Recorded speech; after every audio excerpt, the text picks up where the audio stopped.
Halo semuanya, perkenalkan, di sini saya Anindita Wikantining Tias dan rekan saya.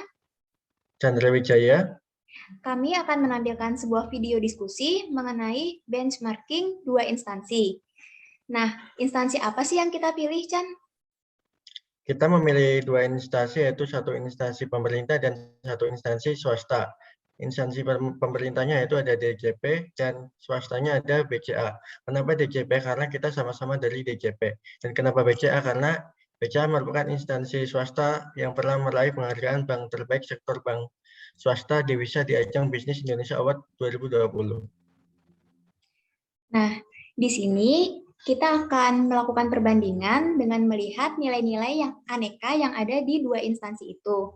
Apa sih nilai aneka itu? Aneka itu merupakan singkatan dari akuntabilitas, nasionalisme, etika publik, komitmen mutu, dan anti korupsi. Dan untuk apa hal itu dilakukan? Yaitu untuk melihat seberapa sesuai instansi kita dengan aneka, dan jika ada hal positif dari instansi lain, bisa kita terapkan pada instansi kita. Nah, langsung aja nih kita masuk ke nilai yang pertama, yaitu akuntabilitas. Nah, di akuntabilitas ini kita mau membandingkan gimana sih tata kelolanya DJP sama BCA. Kalau di BCA sendiri, itu sudah memiliki prinsip-prinsip yang baik seperti akuntabilitas, transparansi. Kemudian di BCA sendiri, itu di struktur organisasinya itu udah jelas. Selain itu, baik direksinya maupun pegawainya itu sudah memiliki tugasnya masing-masing sehingga mereka harus mempertanggungjawabkannya. Gimana kalau DJP? Jangan kalau di DJP juga sudah memiliki tata kelola yang baik. Contohnya itu yang pertama, setiap jabatan dan unit pada DJP sudah memiliki tugas dan tanggung jawab yang jelas. Dan yang kedua yaitu setiap pegawai itu mempunyai SKP atau sasaran kinerja pegawai, sehingga setiap pegawai bisa mempertanggungjawabkan pekerjaannya. Selain itu di DJP sudah memiliki SOP yang jelas, sehingga alur dan pelayanannya sudah jelas arahnya kemana, dan alurnya sudah jelas juga. Oke, berarti kalau dari situ kita bisa tahu ya, baik dari BCA maupun dari DJP itu sama-sama memiliki nilai akuntabilitas yang baik. Selanjutnya ada nilai yang kedua yaitu nasionalisme. Nasionalisme biasanya diartikan sebagai cinta tanah air dan bagaimana cara untuk membuat negara ini semakin maju. BCA dan DJP masing-masing memiliki program untuk membuktikan hal tersebut. Salah satunya yaitu ada program dari BCA yaitu namanya CSR, Corporate Social Responsibility, yang berisi tentang ada beasiswa bernama Bakti BCA Scholarship, Sekolah Binaan Bakti BCA, dan untuk sektor kesehatan sendiri BCA sudah membantu banyak di kala pandemi ini, yaitu ada pembagian masker gratis dan aksi-aksi lainnya. Sedangkan kalau di DJP ada apa, Nin? Nah, kalau di DJP sendiri itu juga sudah memiliki nilai nasionalisme ya. Kalau DJP sendiri itu punya program yang namanya BDS. Apa sih BDS itu? BDS itu Business Development Service. Nah, BDS ini itu kaitannya dengan UMKM. Jadi ada berbagai kegiatan, baik itu bazar ataupun pameran, kemudian pelatihan, yang tujuannya itu untuk menambah nilai yang ada pada UMKM di Indonesia. Selain itu, DJP juga sudah memberikan keringanan dalam membayar pajak dalam bentuk insentif pajak selama masa pandemi ini. Jadi bisa kita simpulkan bahwa kedua instansi ini masing-masing sudah memiliki nilai nasionalisme yang baik karena masing-masing membantu negeri ini supaya lebih maju dan lebih bisa memberdayakan masyarakatnya menjadi masyarakat yang memiliki SDM yang tinggi. Kemudian yang ketiga, kita lihat dari nilai etika publik. Nah, di etika publik ini kami membandingkan sosial media yang dimiliki oleh kedua instansi, yaitu DJP dan BCA. Selain itu, kami juga membandingkan bagaimana sih pelayanan tatap muka yang mereka lakukan untuk melayani masyarakat. Kalau dari sosial medianya sendiri, BCA itu sudah memiliki sosial media yang lengkap, yang tautan atau linknya itu sudah dicantumkan di websitenya BCA, sehingga masyarakat atau nasabah BCA itu bisa dengan mudah mengakses sosial media dari BCA, kemudian bisa mendapatkan informasi yang cukup update dan informatif dari sosial media BCA. Selain itu, kalau dari pelayanan tatap mukanya, BCA itu sudah memiliki kode etik yang digunakan sebagai pedoman oleh pegawainya dalam melayani masyarakat atau nasabah BCA. Gimana sih, Chan, kalau dari DJP? Sedangkan dari sisi pelayanan secara langsung atau tatap muka, DJP juga memiliki kode etik yang dijadikan pegangan atau pedoman oleh pegawainya, terutama untuk memberikan pelayanan kepada masyarakat. DJP juga memiliki TPT atau tempat pelayanan terpadu yang lokasinya itu sudah dipisah antara yang biasa dan yang berkebutuhan khusus. Jadi akan menjadikan pelayanan yang diberikan dapat lebih maksimal dan memudahkan wajib pajak dengan kebutuhan khusus. Oke, berarti kalau dari kedua hal tersebut kita bisa tahu ya, baik dari BCA maupun dari DJP itu sudah memiliki nilai etika publik yang baik.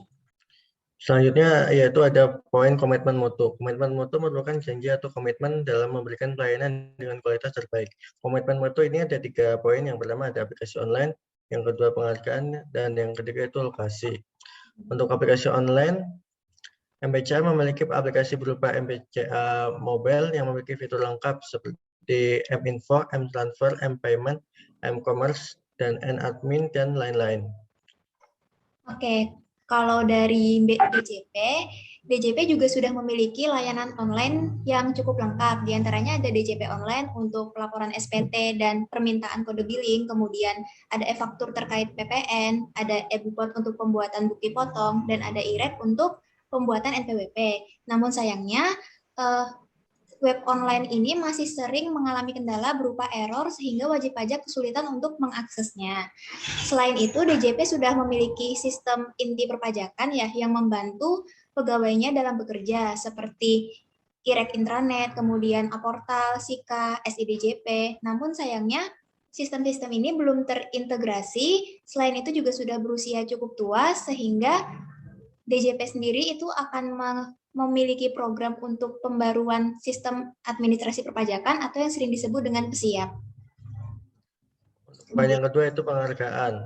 BCA meraih penghargaan sebagai bank terbaik sektor bank swasta devisa dalam ajang Bisnis Indonesia Award 2020.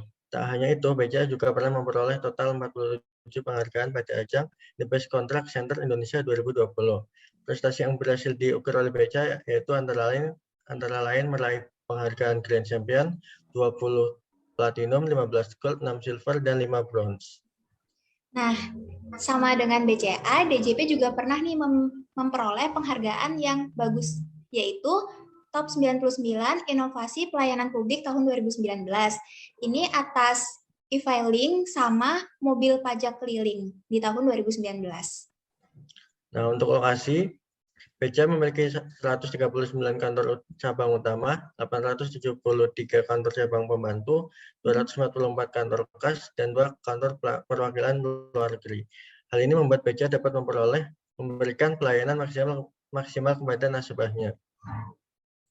Begitu juga dengan DJP ya, DJP itu sudah memiliki instansi vertikal yang cukup banyak, yaitu dari kantor pusatnya, kemudian ada Kanwil, KPP Madya, KPP Pratama, dan KP2KP yang tersebar di berbagai daerah di seluruh Indonesia, sehingga akan mempermudah pelayanan yang diberikan kepada wajib pajak.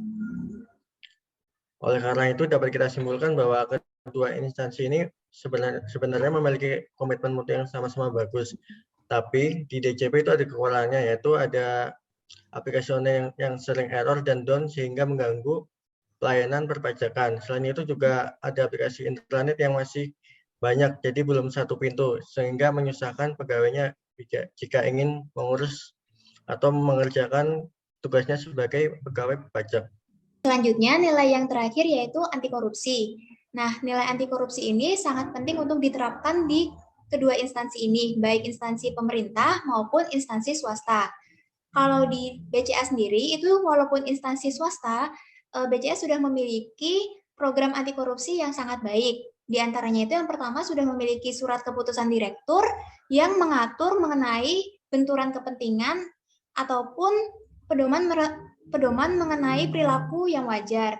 Selain itu, BCA sudah memiliki kode etik yang dicantumkan dalam surat keputusan direktur juga, dan BCA juga sudah memiliki pedoman untuk perilaku transparan dan menghindari penyalahgunaan wewenang. Sedangkan untuk DJP itu memiliki program anti korupsi yang terdiri dari 5 tahap, di antaranya yaitu yang pertama itu pemetaan atau identifikasi sumber-sumber korupsi, yang kedua ada audit sistem atau kinerja, yang ketiga ada pencegahan, yang keempat ada pengawasan, dan yang kelima ada penindakan. Nah, kalau dari yang kami sebutkan tadi, sudah dapat kita ketahui bahwa BCA dan DJP itu sama-sama memiliki program anti korupsi dan nilai anti korupsi yang baik. Sekian diskusi dari kami, semoga bermanfaat untuk kita semua. Ada kurangnya kami minta maaf. Terima kasih. Terima kasih.